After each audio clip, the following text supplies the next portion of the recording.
Este hombre que vemos es Mikhail Fedorov, el número 2 del presidente Zelensky y el impulsor del llamado Ejército de Informáticos contra Putin. Es quien hizo un llamamiento para que hackers de todo el mundo apoyaran la defensa de Ucrania. Y ahora son decenas de miles los miembros de ese ciberejército. Aquí tenemos a uno de ellos, le llamaremos Brett, tal y como él nos ha sugerido.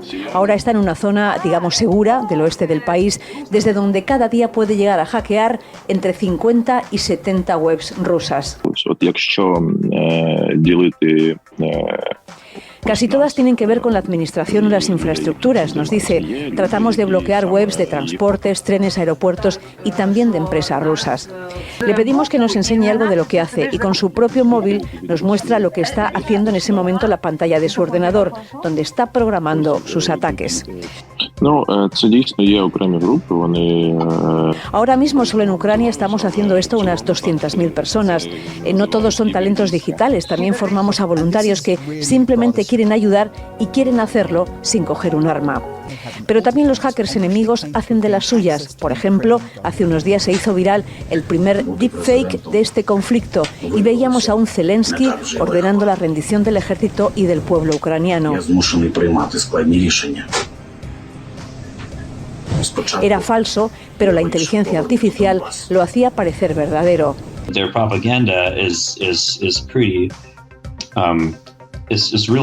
La propaganda rusa es muy fuerte y muy efectiva. Puede ser un mundo completamente loco, según Dmitry, cofundador de una empresa ucraniana de deepfake y quien advierte: estamos en medio de una batalla menos visible pero muy destructiva, una ciberguerra con soldados digitales. Para todos aquellos que os acabéis de incorporar a nuestra sintonía, acabamos de hablar con nuestro compañero Iván Castro Palacios sobre aeronaves en la antigüedad. Bien, pues vamos a seguir hablando de aviones y, bueno, de algunas cosas más que están involucradas ahora en una guerra, la guerra entre Rusia y Ucrania. Y es que a continuación nos visita nuestro compañero Eduardo Casas Herrer para hablarnos de ciberguerra. Eduardo, bienvenido, ¿cómo estás? Pues muy bien, muchas gracias por invitarme. Por lo que vamos viendo a lo largo de la guerra entre Rusia y Ucrania y lamentablemente ahora Israel y Gaza, es que la tecnología avanza a pasos agigantados y todo parece que en un futuro próximo las guerras se librarán sin soldados sobre el terreno. Pues casi. Hoy vamos a ver en la segunda parte de esta charla que ya hemos visto algunos vídeos en los que combaten unas máquinas contra otras máquinas sin haber humanos, pero ya llegaremos a eso, sí. Querido Eduardo, ciberguerra, esta palabra suena a que hay una persona detrás de un ordenador tecleando algunos códigos y a partir de aquí se ha liado. Pues en principio sí, pero lo que pasa es que no es un alguien, son muchos alguienes juntos.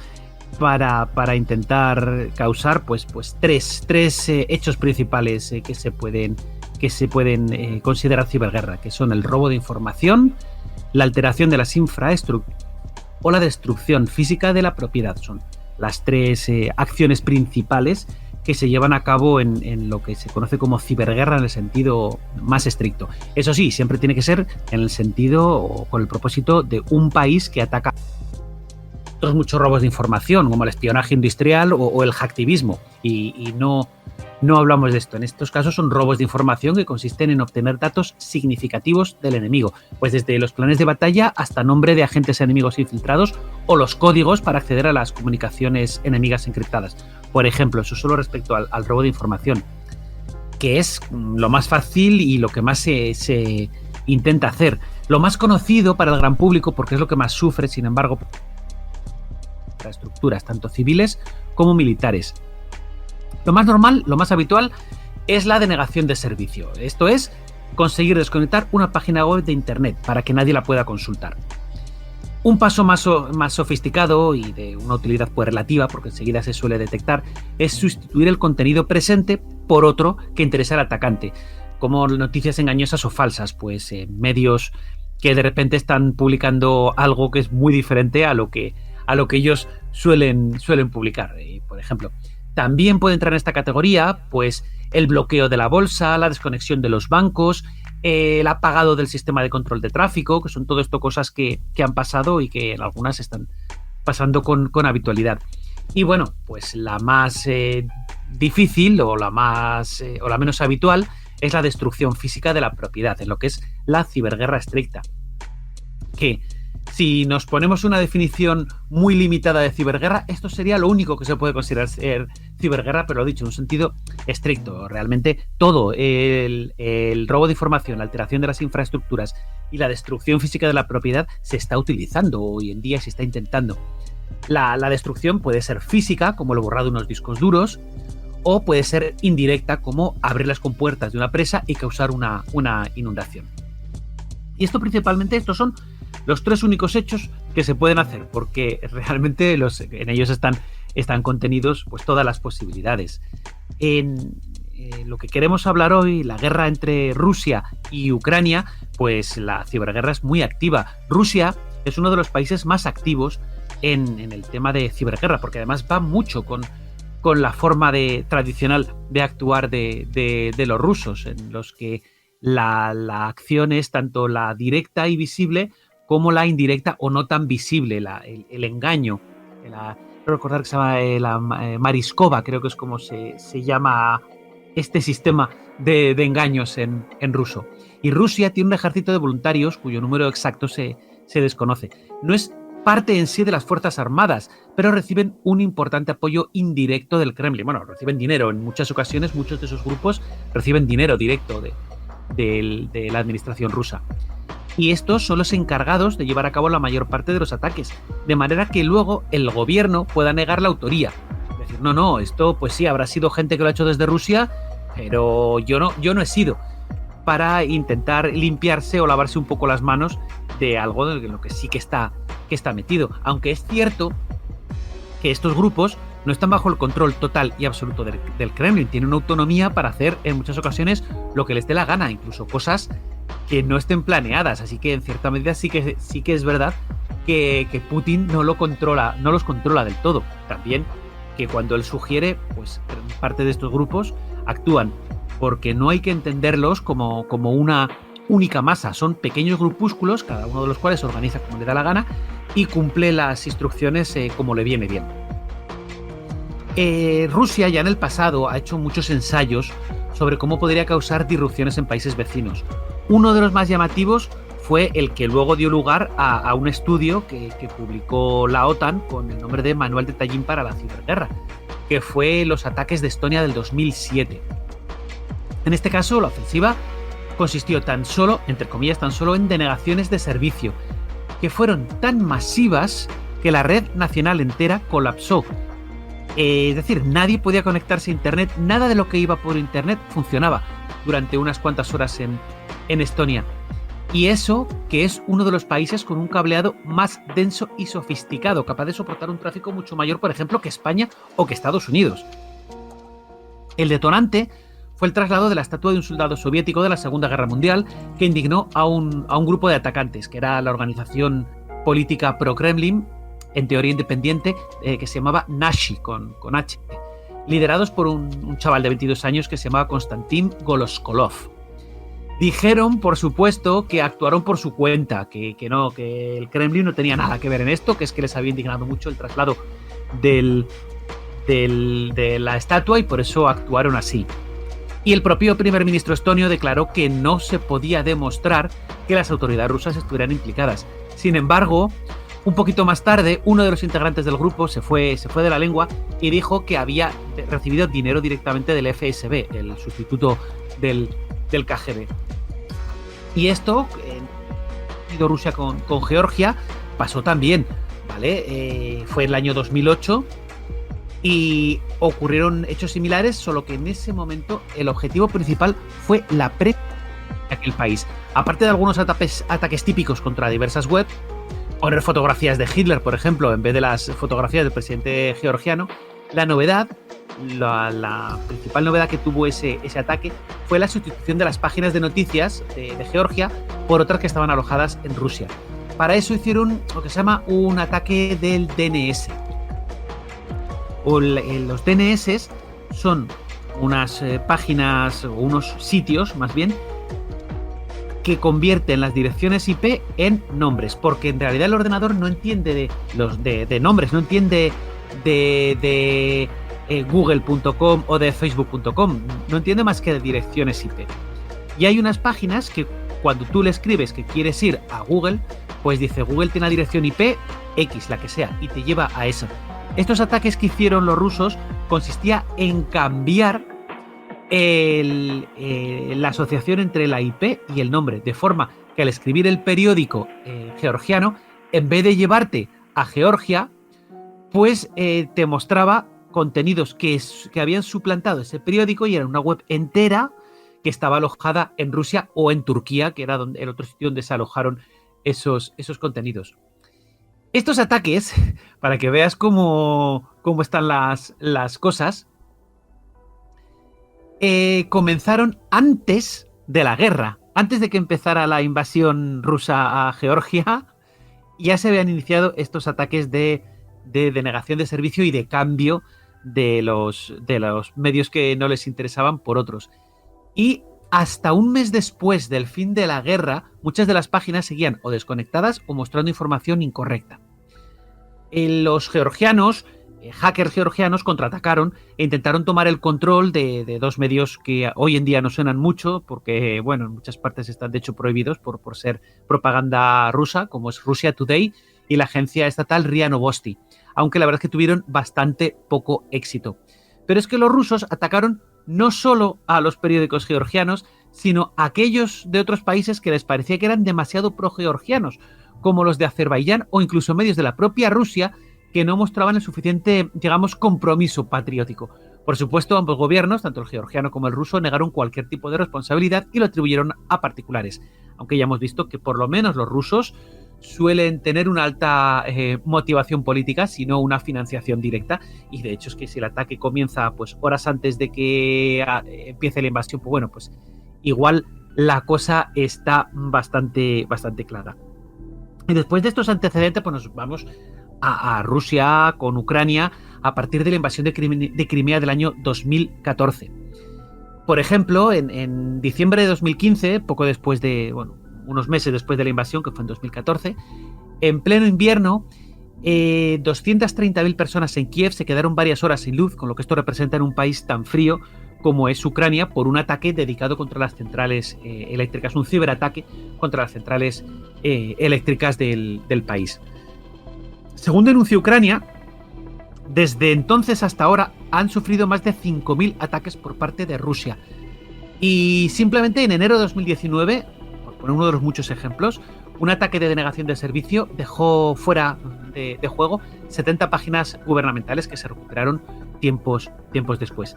Desde el inicio de esta última guerra, ya no la invasión de Ucrania, sino la invasión de Crimea, sino la invasión completa de Ucrania, los ataques han llegado a la fase C, a la destrucción física de la propiedad. Para eso están utilizando lo que se llaman sistemas wiper, es decir, sistemas que causan un borrado entero del medio en el que lo hayan metido. Una vez que consiguen acceder al sistema, sea como sea, puede ser más directo o más indirecto, ahora vamos a ver un par de ejemplos, borran todo el disco duro del ordenador o del servidor en el que esté alojado. Esto puede ser muy destructivo dependiendo cómo se tengan configuradas las copias de seguridad, si es que hay copias de seguridad. Algunos, por ejemplo, Hermetic Wiper, que es uno de los más utilizados, y Trojan Kill Disk, borran todos los datos de un sistema informático dejándolo inutilizable. Imagínate lo que puede ser esto si se infiltra en sitios fundamentales para el esfuerzo de guerra, como puede ser pues el Estado Mayor o las fábricas que están produciendo el armamento y las herramientas que necesita Ucrania para continuar la guerra. Para que te hagas una idea, Hermetic Wiper se esparció en febrero del año 2022, aprovechando la firma digital de una empresa chipriota que no estaba bien configurada y entraron por ahí simulando que era esa firma digital, y en al menos uno de los casos los atacantes tienen un acceso directo al sistema que infectaron, es decir, había una persona que metió el pendrive con intención de infectar ese sistema. El virus era muy reciente, se había compilado, es decir, se había creado en diciembre del año 2021, pero hasta febrero no empezó o no se notaron sus efectos. Esto es normal porque hay que esperar la oportunidad o simplemente hay que esperar que la infección llegue hasta el objetivo. Cuando hablemos de Stuxnet, que es un proyecto que hizo Israel para infectar las máquinas, los aceleradores para crear energía nuclear en Irán, eso iba infectando de punto en punto todos los ordenadores por los que pasaba.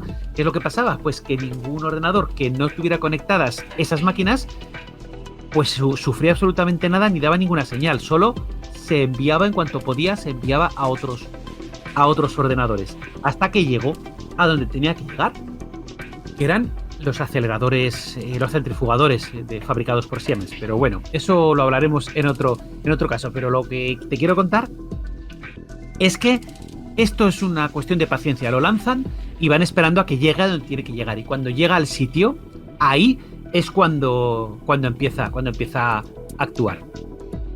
Este ataque se produjo además horas después de que cientos de sitios web ucranianos sufrieran un ataque de negación de servicio. En cuanto se empezaron a recuperar, ¡pam!, entró esto, que además Ucrania fue el primer sitio del mundo en que entró este Hermetic Wiper, lo cual quiere decir que se había creado ex profeso para causarles el daño a ellos. En el mes anterior, en enero del 22, tuvieron un ataque similar por otro virus que se llamaba en este caso Whispergate y era parecido. También fue Ucrania el primer país del mundo que lo sufrió. Lo que pasa es que esto, una vez que está lanzado, escapa del control de sus creadores y ahora puede estar en cualquier sitio y atacando ordenadores de cualquier particular o de cualquier persona que se cumplan los protocolos que pida ese virus. Puede que sea un gran ordenador o puede que no pida eso, que pida que sea cualquier cosa que infecte. Pero bueno, Rusia, además, su principal acción de ciberguerra y a la que más recursos tiene dedicados, porque estas son cosas muy especializadas que hace gente con muchos conocimientos, que como hemos dicho, trabaja directamente o no, o son simplemente contratados externos o simplemente voluntarios. En lo que destaca Rusia es en el envío de falsa información y bulos, con el objeto de confundir y desmoralizar al enemigo. Y no es algo que esté haciendo solo en la propia Ucrania. Esto lo hace en son decenas de miles de cuentas en las redes sociales que están dedicadas exclusivamente a llenar de confusión y equivocaciones. Todo orientado a restar apoyo popular al país que se está defendiendo de una invasión que nos trae ecos de las guerras de expansión territorial del siglo XIX. Intentan engañar y confundir, diciendo que hay éxitos donde no los hay, disminuyendo los propios fracasos cuando no los niegan directamente, poniendo bulos directamente y contras directamente, y esto es continuo y es machacante. En cuanto alguien tiene una mínima notoriedad y pone comentarios en contra de la guerra de Rusia, enseguida le empiezan a aparecer gente en su propio idioma criticándole y metiendo toda la máxima presión que puede. Luego, si se rastrean quienes lo hacen, pues se va viendo quiénes, me refiero a las cuentas, porque muchas veces están automatizadas, se va viendo el patrón de comportamiento, que no es un patrón orgánico, es decir, no es un patrón natural, es un patrón trabajado porque está diseñado por alguien y controlado por alguien. Y de hecho, yo recuerdo hace años, en un foro, entonces se llaman mucho los foros de información militar, que había alguien muy, muy educado, muy prorruso también, entonces no eran todavía los malos de la película, como lo habían sido en el pasado y lo están volviendo a ser ahora. Pero cuando analizamos su comportamiento vimos que no era una persona, por la forma de actuar y de expresarse, incluso eran varias personas, probablemente alguna era española y otras no, pero con muy buen conocimiento del español, que iban poniendo información para que siempre hubiera información sobre lo buenos que son los rusos. Son los rusos. Los ucranianos han reclutado hasta 400.000 personas en todo el mundo. Algunos forman parte de empresas, otros son especialistas en ciberseguridad y muchos son solo voluntarios sin demasiada experiencia que se coordinan a través de canales de Telegram, de ese sitio donde ocurre o donde están presentes los peores de los peores. Y su principal función es contrarrestar los bulos rusos y también realizar por su parte ataques de denegación de servicio. Se hacen llamar de IT Army, o sea, el ejército de las tecnologías de la comunicación, más o menos. Y bueno, entrando en la segunda parte de esto de la ciberguerra y pasamos a cuando la ciberguerra se convierte en guerra, en robots de combate, por lo que se está distinguiendo la guerra de Ucrania, en lo que es absolutamente novedosa es en el uso de lo que yo llamo robots de combate, que son vehículos no tripulados. El uso de vehículos no tripulados para el combate, tanto aéreos como navales o incluso terrestres. Lo usan los dos bandos, lo usan mucho los dos bandos, aunque Ucrania parece que lleva una notable delantera en este terreno. A ver, drones llevan existiendo pues casi desde que existe aviación, y por poner un ejemplo lejano, en la guerra de Vietnam se utilizaban un montón para comprobar las defensas norvietnamitas, a ver cómo funcionaban los misiles SA-2 y SA-3, cómo rastreaban, si eran capaces de enganchar al dron, si no, o sea, no es algo nuevo. Pero hasta ahora lo que estábamos viendo, lo que hemos visto, eran máquinas complicadísimas creadas como por Northrop, por ejemplo, la empresa americana Northrop con su RQ-4, el Global Hawk, o el Bayraktar TB2 turco, del cual vimos algún ejemplar en Ucrania. O sea, máquinas complicadas, complejas, muy caras y muy difíciles y costosas de operar. Ahora lo que estamos viendo y lo que vemos casi desde el principio es lo contrario, el uso de aparatos muy baratos, con modificaciones artesanales hechas por un ejército de voluntarios sobre piezas, sobre drones que son públicos, que uno puede ir a la tienda y comprarlos. Y un cacharro que apenas vale 100 euros se le altera un poquito, dándole más potencia, una batería un poco más potente, para que sea capaz de transportar un proyectil de carga hueca, que es otra herramienta muy barata, un arma muy barata. Apenas vale pues también unos cientos de euros si llega. Y ese elemento es capaz de dejar fuera de combate un tanque si impacta en el sitio adecuado. Al contrario que los misiles contracarro, que son muy caros y van muy rápidos, entonces van, como pueden ir, estos aparatos pueden elegir el sitio en el que impactan, ya que vuelan lentos, son como los cuadricópteros que vemos mucho en nuestras ciudades y que seguramente pues los hijos de más de un oyente tenga cuadricópteros de estos, pues son esos mismos elementos potenciados, las versiones un poco más pesadas, un poco más grandes. Son lentos y son casi invulnerables a las armas ligeras, porque no se ven ni se oyen hasta que estén prácticamente encima. La principal táctica que utilizan es, llegan, ven el tanque, lo rodean e intentan atacar en la zona trasera, normalmente la zona del motor o muy cercano, es donde almacena la munición de los carros rusos, que por su diseño y construcción tienen menos blindaje y son más vulnerables en esa parte que sus homólogos occidentales. Un buen impacto ahí de un cacharro que en total te puede valer 300 euros, te destruye un carro de varios millones, por no contar que igual la gente que hay dentro no puede salir, que una vida humana siempre es más preciada que la del material.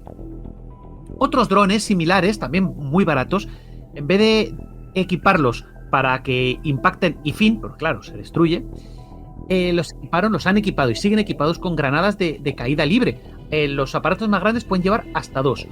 Los dejan caer, se acercan a vehículos abandonados o vehículos que se han dejado las escotillas abiertas y dejan caer dentro la granada. Claro, dentro causa una destrucción tremenda. También lo dejan caer sobre acumulaciones de tropas con los efectos pues, que nos podemos imaginar de ese explosivo, de esos gramos de explosivo, a menudo con metralla. Estos cacharros, que son los que atacan, están supervisados por otros drones que son de similares características también, no son piezas más caras. Lo que han hecho es, en vez de ponerle armas, mejorar las ópticas para que sean los ojos en el cielo, tanto del resto de los drones como de las tropas, porque sirven también para avisar, son la alerta temprana cuando llegan ataques enemigos u otros peligros. Incluso hemos visto ya vídeos, de hecho desde hace años estamos viendo vídeos en los que hay duelos en el cielo entre drones de uno y otro contendiente, que lo que intentan, porque no tienen armas para atacarse en sí, lo que intentan es inutilizar las hélices del contrario, ir con la parte de abajo, chocar con la parte de arriba de forma que le rompa la hélice, ese dron siga en vuelo, pero el dron contrario caiga y deje de estar merodeando. El disparar contra ellos, como digo, primero hay que verlos y segundo son pequeños, son difíciles de acertar y tiene un efecto que contaba un soldado ruso. y disparas contra uno, es lo que está esperando la artillería ucraniana para ver dónde ha salido el disparo y atacar ahí con obuses que tampoco son ya obuses tradicionales, pero ahí no me voy a meter. Los obuses están guiados por láser, guiados por GPS. ¿Cómo contrarrestan a estos drones? Pues la principal contramedida efectiva de verdad, ¿vale? Son las lo que se llaman contramedidas electrónicas, la guerra electrónica, bloquear la señal de radio. Si pierden la señal con el operario, se caen al suelo. Algunos tienen un protocolo que les hace aterrizar suavemente, otros simplemente caen o continúan la dirección en la que vayan.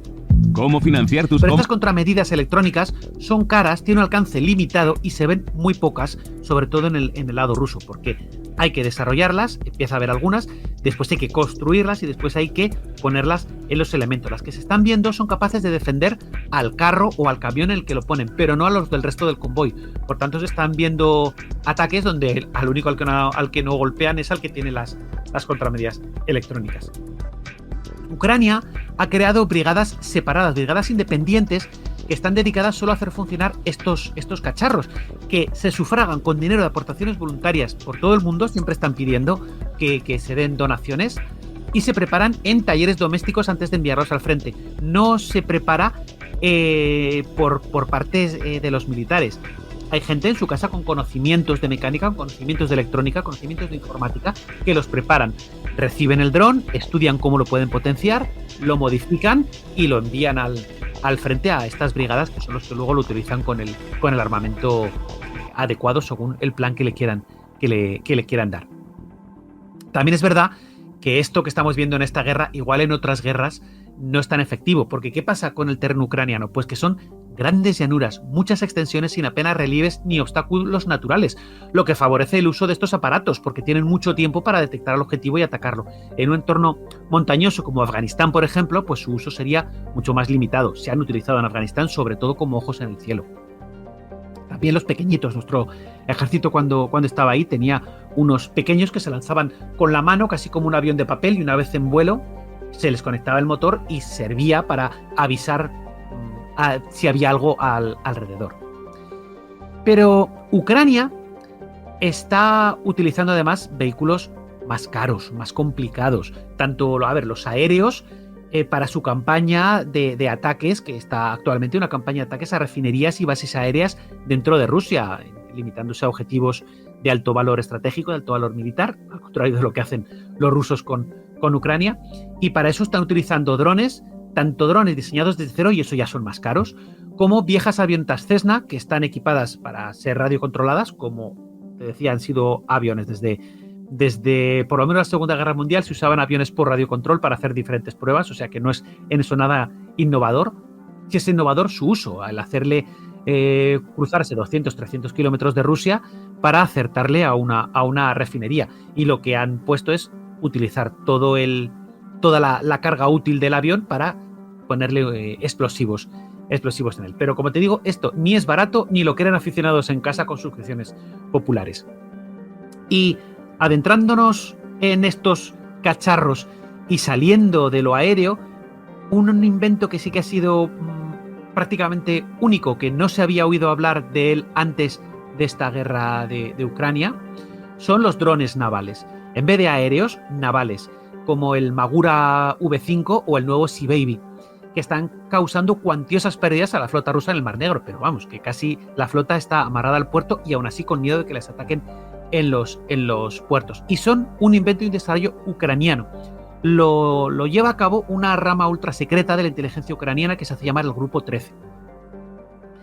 Los drones navales tienen un problema principal para su uso, que es el control. No pueden ser autónomos, no los puedes mandar, venga, salís desde nuestra base, os cruzáis 800 kilómetros de mar y le acertáis al barco contrario, porque no podrían discriminar cuál es el barco al que quieren alcanzar, y les sería muy difícil diferenciar, incluso aunque los programes para activarse solo en la zona enemiga, distinguir un barco de guerra de un mercante o incluso de un pesquero. Eso les iba a ser muy difícil.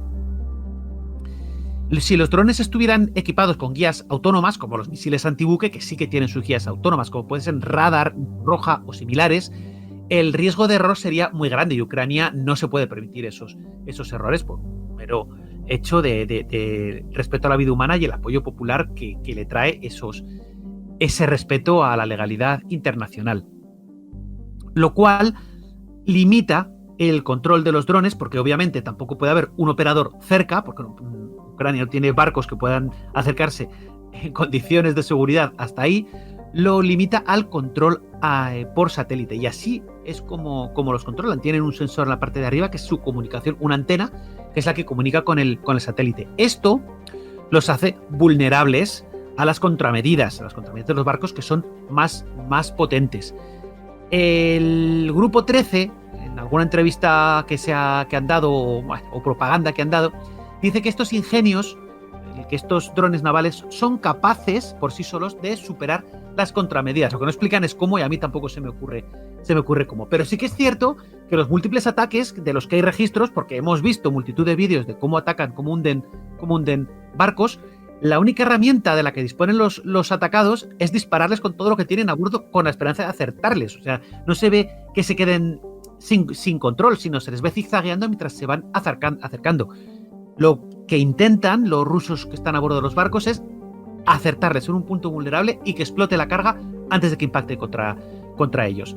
Lo que pasa es que acertarle un bote que zigzaguea, que apenas levanta su silueta del mar, porque es muy pequeñito, muy poco lo que levantan, lo que salen del mar, es muy difícil, y todavía más si estás en una plataforma, como es un barco que cabecea con el oleaje y que también se está moviendo intentando dificultar que le acierten. Aún así, la mayor parte de los drones son destruidos antes de llegar al barco, pero es que, una vez más, su bajo coste relativo, porque un cacharro de estos vale como $250,000. Ya no estamos hablando de unos pocos cientos, ¿vale? Pues su bajo coste relativo permite su uso en números suficientes. No mandan 1, mandan 5, 10, para que 1, 2 o 3 lleguen a impactar con el barco, y eso es suficiente para hundirlo. Y un barco vale muchos cientos de millones, dotación y tripulación aparte. Estos cacharros tienen una longitud de unos 5,5 metros aproximadamente, pesan como un coche, no pesan más tampoco, tiene un alcance de unos 800 kilómetros con 60 horas de batería, y la carga útil del antiguo eran de unos 200 kilos de explosivo. El Sea Baby, que es más nuevo, es más grande y más rápido porque llega hasta los 56 kilómetros hora en el mar, que eso en mar es mucho, y lleva una carga de 850 kilos de explosivos. O sea, pueden hacer unas destrucciones muy grandes. Y por último, estamos viendo también en esta guerra drones terrestres, que de nuevo son una novedad. Hasta el momento, de nuevo, habíamos visto solo los magníficos prototipos de Boston Dynamics que entran en lo que se llama el Valle Inquietante. Seguro que has visto algún vídeo de Boston Dynamics con sus humanoides, con sus 2 piernas y sus 2 brazos, que dan bastante mal rollo en ocasiones, que cada vez son más ágiles y más reales. Son trastos muy caros, y uso militar están ensayando con uno de sus cuadrúpedos, no de los bípedos, sino de los cuadrúpedos más avanzados, que es capaz de recuperarse si se cae, y también puede llevar por sí mismo una carga al frente, y su uso principal es para transportar suministros y munición a tropas que están en primera línea y que estén en sitios peligrosos para que haya una línea de suministros. Para eso lo están desarrollando. Lo que estamos viendo en Ucrania son cosas más simples y más efectivas. Por un lado, los ucranianos desarrollan sencillos vehículos con ruedas o cadenas que los usan o bien para atacar trincheras enemigas o para volar puentes. Son modificaciones baratas de coches teledirigidos de toda la vida, de la rama más grande, más pesada. Es lo que utilizan. Bien, prácticamente sin modificar, bien utilizando el chasis y el motor, cambiándole el motor por el de un cortacésped, o utilizando un cortacésped porque tiene motores más potentes. Lo cargan con explosivo, y ya hemos visto cómo han derribado varios puentes con estos trastos que se meten debajo del puente y explotan. Rusia tiene algunos muy sofisticados que incluyen armamento para el apoyo por el fuego, es decir, como es muy peligroso en algunos puntos que haya gente disparando expuesta, se exponen estos cacharros, que son más caros y más peligrosos, para disparar a las tropas enemigas, para cubrir el avance a cubierto de sus propias tropas. Ya hemos visto vídeos en el que hay drones aéreos ucranianos, de los baratos, atacando a estos drones terrestres rusos. Es decir, máquina contra máquina, que es lo que te decía al principio, y de una sensación futurística bastante peculiar. Por lo menos, a ver, no se está matando la gente entre sí en ese sitio, porque sí que hay muchos muertos en esta guerra, lamentablemente, sino que las máquinas se están destruyendo unas a otras, bombardeándose, impactando unas contra otras, disparando unas contra otras. De momento, lo que nos queda es que tanto unos como otros son humanos los que las están operando a distancia. Todavía no hay máquinas que maten con autonomía para decidir si matan o no matan, ¿vale? Esto no sabemos si cambiará en el futuro, pero ahí es cuando podemos empezar a tener mucho miedo. Así está en estos momentos la guerra de Ucrania, que no sabemos cómo va a avanzar, qué futuros saltos tecnológicos vamos a ver en ella, si van a ser de esta baja tecnología o si van a ser saltos de una tecnología más avanzada. Y en un futuro capítulo más adelante hablaremos, por supuesto, de Israel, que es un país puntero en todo esto de la ciberguerra. Hablaremos del uso de componentes off the shelf, es decir, material que no está pensado para la guerra y que lo usan para la guerra. Hemos visto que los ucranianos lo usan de forma directa, es decir, compran drones. Los israelíes lo usan de otra manera, que ya veremos, básicamente entregándoselo a sus enemigos para que los usen. Y esto, como te digo, será en otro capítulo, porque si no, se nos hace muy largo. Y Eduardo, el hecho de que cuando empezó esta guerra Rusia intentó dejar ciega y sorda a Ucrania y Ucrania se conectó a los satélites Starlink de Elon Musk y ahora al parecer Rusia también está conectada debido a que a que han hackeado los códigos y también tienen acceso a estos satélites, ¿esto también sería una ciberguerra? Efectivamente, es un ejemplo puro de la ciberguerra. El bloqueo, el dejar ciego a la otra parte es una de las primeras acciones de ciberguerra que normalmente, incluso como hemos visto en el caso de Georgia, adelantan al propio ataque, porque lo que interesa es que estén lo más ciegos posibles en el momento en que las tropas empiezan a avanzar, por supuesto. Muchas veces tú y yo hemos hablado de si en un futuro podría ocurrir algo como Terminator. Ahora estamos viendo la inteligencia artificial, pues si se la pone a disposición, es decir, si se empiezan a crear soldados, máquinas dirigidas por la inteligencia artificial y que combatan en el campo de batalla, eso ya estaría cada vez más cerca de la película Terminator. Ya hay algunas ideas, algunos drones aéreos estadounidenses que están diciendo sus creadores que tienen la capacidad de decidir, es decir, de hacer el ataque autónomo. Hasta ahora no lo han permitido, hasta ahora todas las máquinas tienen que tener un operador humano detrás, a miles de kilómetros, en un contenedor, porque suelen ser contenedores modificados donde están estos pilotos a distancia, que son los que deciden, los que actúan, los que lo hacen disparar. Pero quizá en el futuro alguien decida, pues ¿por qué no? Vamos a darle autonomía a la máquina, que la máquina mate humanos. ¡Uf! Ahí sí que empieza a dar mucho miedo. Ya veis, queridos oyentes, que el futuro es incierto y tiene tintes tenebrosos. Ya veremos cómo termina todo esto, porque mientras hay personas que no quieren darle cierta libertad a la inteligencia artificial, esto puede convertirse en una guerra fría. Todos tienen inteligencia artificial y ahora por fastidiar al de al lado o para demostrar quién la tiene más grande, pues yo le doy más libertad, más capacidad de decisión, y esa capacidad puede llevar a que la inteligencia artificial decida lo que está bien o lo que está mal, o qué persona puede vivir y qué persona no puede vivir. Pero bueno, aún creo que falta mucho para eso. Querido Eduardo, como siempre, un fuerte abrazo y hasta la próxima. Pues muchísimas gracias, un abrazo para ti también.